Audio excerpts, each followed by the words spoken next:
start our day in a really difficult and challenging and reflective way by reciting these prayers for those who are defending the state of Israel and for those who have been captured and held as hostages. We are travelling through a very difficult time, and I can imagine that this is difficult both for those staff members with a connection to families and friends in Israel, and those for no connection. But being a part of the Scopus community, there's a sense that something isn't right. And yet there is this odd feeling of optimism. It's currently a ceasefire. We've started to see the first of hopefully many hostages being released. The challenge is that this is presented in so many different ways around the world, in so many different ways. It's awful. And there's a temptation to celebrate at this point. There's a temptation to say, oh, well, this is all wrapped up. This is all quite nice. Hostilities are ceasing and hostages are going home, and that seems like a fair deal has been reached and things are being worked out. And the reality is so much more complicated than that. There is no way today, this morning, I'm going to be able to shed any light on those complexities. We are talking about a people, we are talking about a nation faced with an impossible decision. Choices that no one should have to make. And while I can't explain it all, what I can do is take one small snippet, one tiny element of a much, much wider picture. So if you'll bear with me, I may go in a little bit of a different direction. But in my way, this is how I need to process the complexity and the challenge of what's going on right now. That odd feeling in the pit of my stomach of incredible dread of the future. But that feeling in my heart of incredible optimism of seeing hostages released. I'll start by explaining this place over here. The land, not the building, but the land there is our namesake. Mount Scopus, or in Hebrew, Har HaTzofim, is where we get the name of our school. It's the location just on the outskirts of Jerusalem, a beautiful mountain top with an incredible history that I could go into for so long. I'm not going to do that today. But probably there's a great hospital there and a great university, but probably most people, when they think of Har HaTzofim, they think of the Hebrew University of Jerusalem.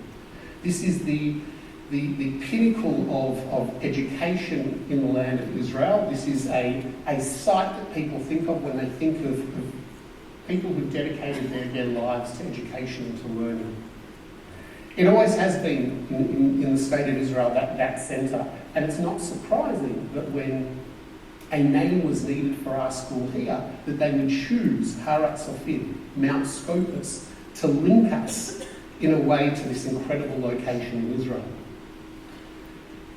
Now, just to give you an idea, the Hebrew University of Jerusalem, there's so much we could talk about there.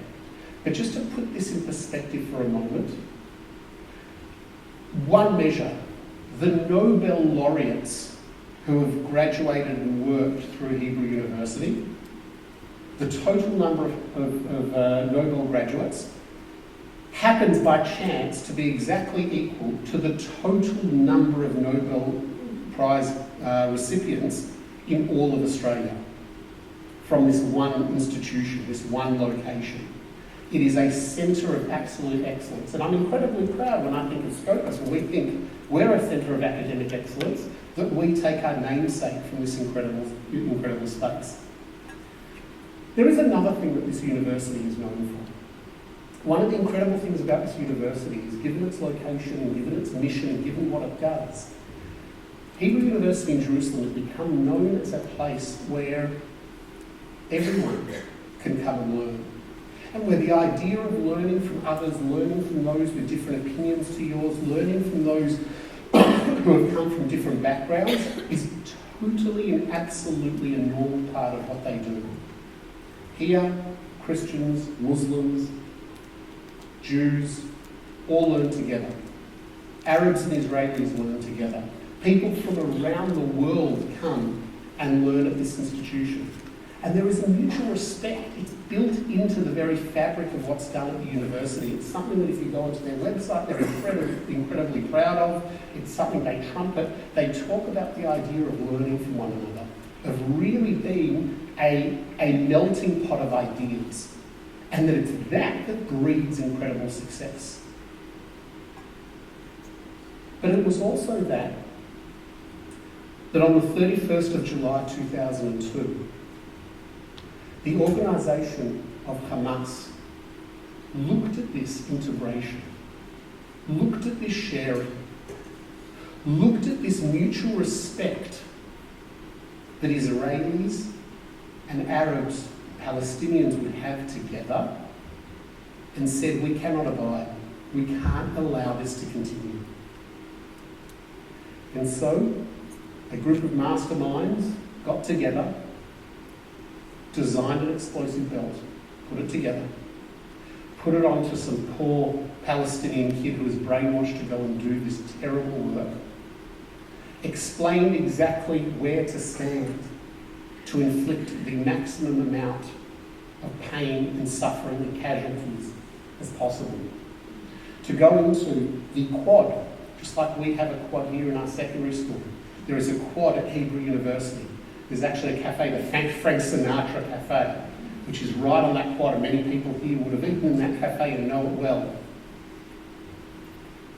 And just outside that cafe, there was a location that these masterminds had picked out for this suicide bomber, this homicide bomber, to go and stand in to inflict that damage.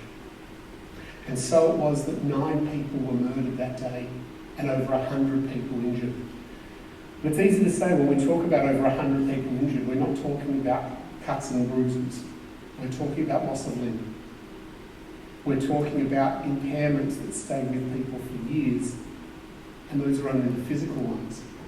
We're talking about what would be ultimately hundreds of families that are impacted by this one attack. That wasn't just an attack on those people, but was an attack on an idea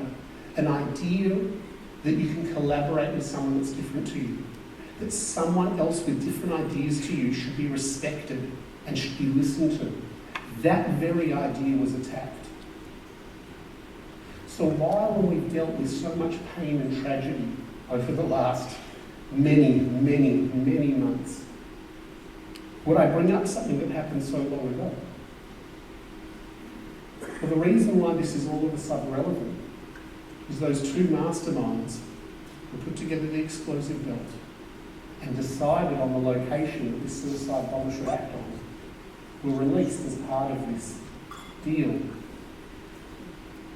to release our hostages.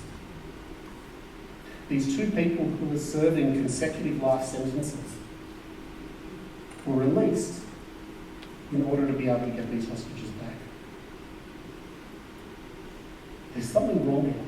There's something wrong with these 2 people becoming champions, being thought of as heroes, returning to adoring crowds who think they're wonderful, with a philosophy in their mind to rebuild a shattered Hamas, to be the next generation, to inspire greater attacks. So when I think about this time right now, I am incredibly happy to see those hostages released. There's a horrible, horrible cost. And the cost isn't just in justice not being served and murderers being allowed free, but it's in what happens next. What happens 5 months, 5 years, 15 years from now, when their actions have inspired the next person to be kidnapped or killed? What an impossible situation. A circumstance that whether it's the Israeli government or the negotiators or the people of Israel or the parents of soldiers or the parents of the hostages or us, it's impossible for us to understand the complexity and the challenge and the lack of moral answer, acceptable answer for us So how on earth are we going to expect that level of understanding, that level of complexity from our students? And yet we will. We'll talk about it, it will be discussed in age-appropriate ways, in different ways.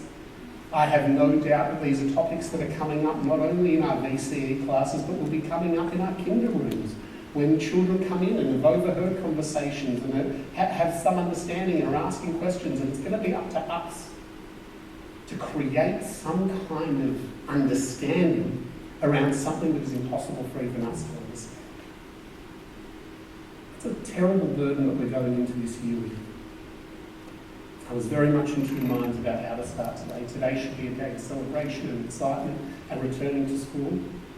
But there is no way in which we could have done that without acknowledging what a difficult and challenging circumstance we continue to be in. I'm thankful for the ceasefire, but I know the incredible cost that it came at. Understanding that there is complexity and not having every answer is absolutely okay. And I want to give us all permission to express that to the children, that we have this incredible privilege of teaching.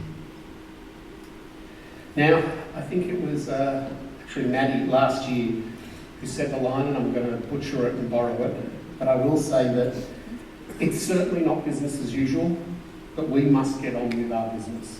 Our business is educating children. We get on with it, and we wipe away the tears for a moment, and we think what an incredible privilege we all have to be here in this incredible learning institution, to be delivering a world-class education to so many children and doing absolutely everything we can to open our doors to allow as many Jewish children in Melbourne, Australia to receive a wonderful Jewish education. So with that, we're going to force ourselves to shift our mindset and move on with what is going to be an incredible year. I'm excited.